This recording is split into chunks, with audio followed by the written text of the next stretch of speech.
brake lines again. What makes this one different is that's standard thread.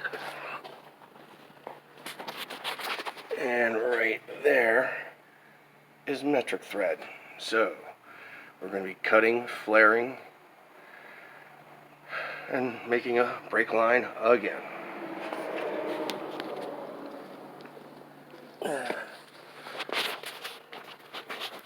Most people would take the wrench and turn it this way and pull down. Don't do that. It bends it. It bends this down. Do it right there.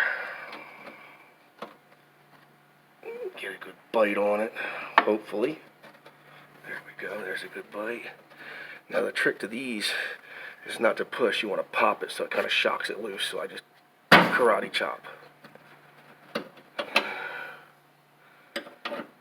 And it should be loose. I hope. Oh, look at that. See? It's loose, and we're not really too worried about the line back there because it's already broken. So the rear of the line is a 7/16, but the front is a 15 and a 13. Don't ask. Happens all the time. Now that I've opened up the line, you can actually see where it's leaking. Right about right there.